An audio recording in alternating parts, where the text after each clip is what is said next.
Endowments సంబంధించిన principal secretary గారు శైలజ రామయ్య గారితో పాటు ప్రత్యేకంగా మన అందరినీ ఆశీర్వదించడానికి మన ప్రాంతానికి వచ్చి సరస్వతి మాత ఆశీస్సులు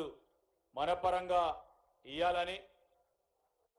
ఈరోజు మనం పిలువగానే ఇక్కడికి వచ్చేసిన బ్రహ్మశ్రీ పూజ్యులు మీ అందరికీ కూడా సుపరిచితులు నాగఫణి శర్మ గారు మనందరికీ ప్రత్యేక అతిథులుగా మన ప్రాంతానికి ఇక్కడికి వచ్చి మరి రాష్ట్ర ప్రభుత్వానికి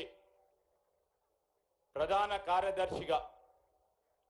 రేపు రాబోయే కాలంలో ప్రభుత్వానికి సంబంధించిన సంక్షేమ అభివృద్ధి కార్యక్రమాలకు సంబంధించి ఆచరణ రూపంలో మన అందరికీ సంబంధించి ఒక స్ఫూర్తిదాయకమైన అధికారిగా మొన్ననే నియామకులైన మరి మన చీఫ్ సెక్రటరీ గారికి రామకృష్ణారావు గారికి నేను ఈ ప్రాంత శాసన సభ్యుడిగా వారికి స్వాగతం పలుకుతూ అదేవిధంగా నా సహచరులు ప్రభుత్వ విప్ గౌరవనీయులు లక్ష్మణ్ కుమార్ గారు అదేవిధంగా గౌరవ భూపాల్పల్లి శాసనసభ్యులు గండ్ర సత్యనారాయణరావు గారు రామగుండం గౌరవ శాసనసభ్యులు రాజ్ ఠాకూర్ గారు మరి గౌరవ ఎల్లారెడ్డి శాసనసభ్యులు మదన్ మోహన్ రావు గారు ఎండోమెంట్స్ కమిషనర్ గారు మా ట్రేడ్ ప్రమోషన్ కౌన్సిల్కు సంబంధించిన ఈ ప్రాంతవాసి చైర్మన్ ప్రకాష్ రెడ్డి గారు జిల్లా కలెక్టర్ రాహుల్ శర్మ గారు ఎస్పీ కిరణ్ కెరే గారితో పాటు ప్రత్యేక ఆహ్వానితులుగా వచ్చేసిన special chief secretary roads and బిల్డింగ్కి సంబంధించి వికాస్ రాజ్ గారు ఈరోజు వేదికపై ఉన్న ధార్మిక పరిషత్ అడ్వైజర్ గారితో పాటు ఈరోజు వివిధ శాఖలకు సంబంధించిన అధికారులు గత 12 రోజుల నుంచి నిరంతరంగా ఒక పక్షాన ప్రకృతి పరంగా ఎన్ని ఇబ్బందులు వచ్చినా భక్తులకు అన్ని తీర్ల సౌకర్యాల విషయంలో ఇబ్బంది రాకుండా మరి అనేక మంది జిల్లా స్థాయి రాష్ట్ర స్థాయి అధికారులు ఇక్కడికి వచ్చి వారు పాలు పంచుకొని వారి పాత్రధారులై ముందుకు నడుస్తున్న వారికి ఇక్కడికి వచ్చేసిన భక్త సోదరులకు సోదరిమణులకు పాత్రికేయ మిత్రులకి మరి వివిధ ప్రాంతాల నుంచి వచ్చి దీంట్లో భాగస్వాములై ముందుకు నడిచిన వారందరికీ నేను హృదయపూర్వకంగా నమస్కారాలు తెలియజేస్తూ భగవంతుడు గొప్ప అవకాశం ఇచ్చారు. నేను ఈ ప్రాంత శాసనసభ్యుడిగా మరి సరస్వతి పుష్కరాల సందర్భంలో మొదటగా నన్ను ప్రాతినిధ్యం వహించే అవకాశం కల్పించడం పక్షాన ప్రజలందరిది అయితే వారందరికీ కూడా నేను హృదయపూర్వకంగా మరొక మారు కృతజ్ఞతలు చెప్పాల్సిన అవసరం ఉంటుంది. ఈ ప్రాంత ప్రజలు నన్ను ఆశీర్వాదం ఇచ్చిన తర్వాత ఈ ప్రాంతానికి సంబంధించిన ప్రధానమైన కార్యక్రమం మనం అవకాశం వచ్చే ప్రతి 12 సంవత్సరాలకి వచ్చే పుష్కరాలు 2025 మే 15వ తారీఖు నుంచి ఈ రోజు వరకు జరుగుతూ ఉన్న పుష్కరాలకు సంబంధించి నేను ఈ ప్రాంత శాసన సభ్యుడిగా మరి భగవంతుని ఆశీస్సులతో మా నాన్నగారి ఆశీస్సులతో ఈ ప్రాంత ప్రజలందరి ఆశీర్వాదంతో మంత్రిగా నిలబడి ఆ భగవంతుడి ఆశీస్సులు కలిగి ఈరోజు పుష్కరాల సందర్భంలో ఒక ప్రధానమైన కార్యక్రమాన్ని నిర్వహించడానికి అవకాశం కల్పించిన భగవంతుడికి మనమందరం కూడా ఎల్లప్పుడూ రుణపడి ఉన్నామని మీ అందరికీ కూడా మనవి చేస్తూ ఒక గొప్ప అవకాశం వచ్చిన సందర్భంలో సమయం తక్కువ ఉండే ఒక రకంగా శాసన మండలి ఎన్నికల సందర్భంలో వచ్చిన నియమావళి, ఆ నియమావళికి సంబంధించి ఆంక్షలు, దాని పరంగా ఇబ్బందులు అయినప్పటికీ దేవాదాయ శాఖ అదేవిధంగా జిల్లా యంత్రాంగం ప్రధానంగా పనులు చేపట్టాలే, పనులు చేయాలని ఆకాంక్షతో ముందుకు నడిచిన జిల్లా కలెక్టర్ గారి పర్యవేక్షణలో వివిధ డిపార్ట్మెంట్లకు సంబంధించి చేసిన ప్రయత్నం ఉన్న 2-3 నెలల్లో పెద్ద ఎత్తున ఈ కార్యక్రమం జరగాలని తలంపు ముందుకు పెట్టి మన గౌరవ ముఖ్యమంత్రి గారు రేవంత్ రెడ్డి గారి ఆలోచన మేరకు చేసిన ప్రయత్నం, ఎవరు ఎన్ని ఇబ్బందులు పెట్టాలని ప్రయత్నం చేసినా భగవంతుడి ఆశీర్వాదం మన పక్షాన ఉంది. దిగ్విజయంగా దీన్ని ముందుకు తీసుకెళ్లే గుండె బలం మనకుందని మనం అందరం కూడా ముందుకు తీసుకెళ్ళాం. ఇప్పుడే చూసాం ప్రకృతి పరంగా ఎన్ని ఇబ్బందులు వస్తూ ఉన్నాయో. రోడ్లు ప్రతిరోజు సాయంకాలం పూట ఇదే సమయంలో వర్షం రావటం, మరి టెంపరీగా ఏర్పాట్లు చేసుకున్న రోడ్లు, ఇది చిన్న ప్రాంతం, చిన్న గ్రామం. ఈ గ్రామానికి సంబంధించి 2 దారులు ఉన్నాయి. ఆ 2 దారులకు సంబంధించి మనం ఏర్పాటు చేసుకున్న ప్రధానంగా ఈ సరస్వతి ఘాట్ నిర్మాణంతో పాటు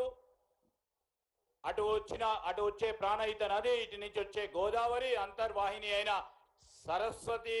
నది కూడలిలో ప్రతి ఒక్కరు కూడా ఈ పుణ్య స్నానం చేయాలని తలంపు చేసి ఇక్కడ సరస్వతి ఘాట్ నిర్మాణం చేసి 17 అడుగుల సరస్వతి మాత విగ్రహాన్ని ఏర్పాటు చేసుకొని ఇక్కడే ఈ పుణ్య స్నానం చేయాలని తలంపుతో ముందుకెళ్ళాం. ఛాలెంజ్గా తీసుకున్నాం. అందరు కూడా సహకరించారు. క్రమశిక్షణతో భక్తులు కూడా ఇంత పెద్ద ఎత్తున దాదాపు 12 రోజుల్లో కానీ విని ఎరగని రీతిలో ఎప్పుడు కూడా చరిత్రలో కూడా ఈ 10 రోజుల్లో 30 లక్షల మంది జనాభాను ఈ ప్రాంతం ఎప్పుడు చూడలే. దానికి సంబంధించి సౌకర్యాలు కల్పించడం అనేది ఒక ఛాలెంజ్. దాన్ని అవరోధం చేయాలనుకున్న వారిది దాన్ని పక్కన పెట్టేది ఇంకో ఛాలెంజ్ అయిపోయినప్పటికీ ఈరోజు ప్రభుత్వం ప్రధానంగా దేవాదాయ శాఖ ప్రభుత్వానికి సంబంధించిన మన ముఖ్యమంత్రి, దేవాదాయ శాఖ మంత్రివర్యులు, సహచరులు, సోదరిమణి కొండా సురేఖ గారు మొత్తం యావత్తు యంత్రాంగం అంతా కూడా ఛాలెంజ్గా తీసుకొని పనిచేయడం జరిగింది. దాంట్లో భాగంగానే ఈరోజు జిల్లా యంత్రాంగం తరఫున జిల్లా రెవెన్యూ యంత్రాంగం, జిల్లా పోలీస్ యంత్రాంగం, ఆర్ఎన్బి, ఇరిగేషన్, పంచాయతీరాజ్, ప్రత్యేకంగా విద్యుత్ శాఖకు సంబంధించిన అధికారులు, శానిటేషన్కు సంబంధించి పంచాయతీరాజ్ విభాగం, మరి నీటి పారుదల శాఖకు సంబంధించి వీరందరూ కూడా ఒక గొప్ప ప్రయత్నం చేయడంతో పాటు వాలంటరీగా కొన్ని సౌకర్యాలు మేము ఇవ్వాలని వివిధ సంఘాలు వచ్చి మరి అన్నదాన కార్యక్రమాలు కానీ, మంచినీటి సదుపాయం కానీ, రవాణా సౌకర్యం కల్పించిన ప్రతి ఒక్కరికి ఈ సందర్భంలో మీకు నేను ఈ ప్రాంత శాసనసభ్యుడిగా ప్రభుత్వ పరంగా మీకు అందరికి కూడా కృతజ్ఞతలు తెలియజేస్తా ఉన్నాం. ఈ సందర్భంలో మేము చెప్తా ఉన్నాం, మొదట కూడా ముఖ్యమంత్రి గారు చెప్పారు, ఇది ఒక ప్రధానమైన మన కార్యక్రమం. రేపు గోదావరి పుష్కరాల సందర్భంలో కానీ విని ఎరగని రీతిలో నిజామాబాద్ నుంచి మొదలు పెట్టుకొని ఖమ్మం చిట్ట చివరి ప్రాంతం వరకు కూడా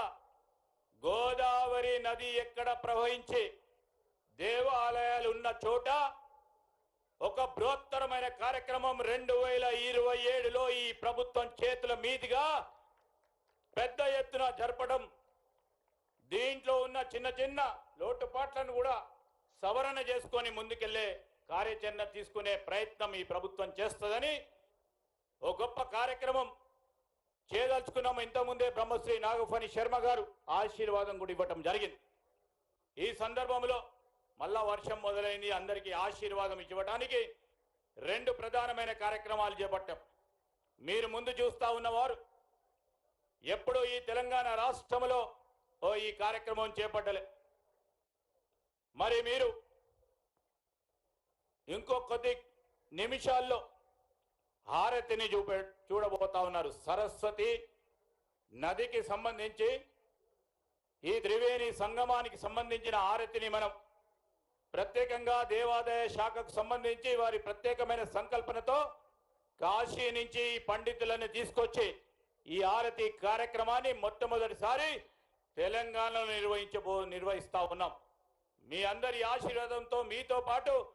వివిధ టీవీ ఛానల్స్ ద్వారా వేలాది మంది లక్షలాది మంది వీక్షిస్తా ఉన్న సందర్భాన్ని మీ అందరి దృష్టికి తీసుకొస్తా ఉన్నాం. దానికి తోడు చిన్న ప్రాంతం, ఈ ప్రాంతానికి సంబంధించి ఇక్కడికి వస్తా ఉన్న మరి భక్తులకు కూడా కొంతవరకే వసతులు ఉన్నాయని దృష్టిలో పెట్టుకొని మేము టెంట్ సిటీ అని మొట్టమొదటిసారి టెంట్ సిటీని ఏర్పాటు చేసుకొని టూరిజం శాఖ ద్వారా ఆ టెంట్ సిటీని కూడా పెద్ద ఎత్తున విజయవంతం చేయడానికి ప్రయత్నం చేస్తా ఉన్నాం. దాంట్లో నిజంగానే ఈరోజు రామకృష్ణారావు గారు ఉన్నారు. ఫైనాన్స్ సెక్రటరీగా మొన్నటి వరకు ఉన్న మరి రామకృష్ణారావు గారికి ప్రత్యేకంగా ఒక పాజిటివ్ దృక్పథంతో పనిచేస్తూ బాగా చేయాలని ఫైనాన్స్ సెక్రటరీగా వారు ఉన్నప్పుడు వారు పూర్తి స్థాయిలో సహకారం, అదేవిధంగా వివిధ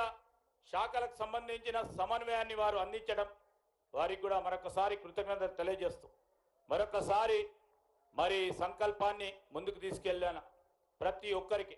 దీన్ని దిగ్విజయంగా ఈ 12 రోజుల పాటు జరిగిన మరి ఈ కార్యక్రమంలో మరి సరస్వతి పుష్కరంలో పాల్గొన్న భక్త సోదరులందరికీ ఎక్కడైనా చిన్నగా అసౌకర్యం కలిగిన ప్రకృతి వైపరీత్యం వల్ల ఈరోజు మన చేతిలో లేని కొన్ని అంశాల వల్ల మరి భక్త సోదరులందరూ వివిధ ప్రాంతాల నుంచి వచ్చినారు. చిన్న అసౌకర్యం కలిగిన మిత్రులకు మీరందరూ కూడా మరి మమ్మలను మన్నించాలని, దానితో పాటు మేము చెప్తా ఉన్నాం బ్రాహ్మణోత్తములను మేము అడగటం జరిగింది. ఈ 12 రోజుల వరకే పుష్కరాలు పూర్తి స్థాయిలో ఈ స్నానానికి సంబంధించి పుణ్య స్నానం ఈ 12 రోజుల్లోనే మరి చేయాల్సి వస్తుందా అంటే ఇప్పుడే బ్రహ్మశ్రీ నాగభని శర్మ గారు చెప్పారు, ఈ సంవత్సర కాలం పూర్తిగా ఈ పుణ్యం స్నానం చేయడానికి ఆస్కారం ఉంటుంది అని వారు చెప్పడం జరిగింది.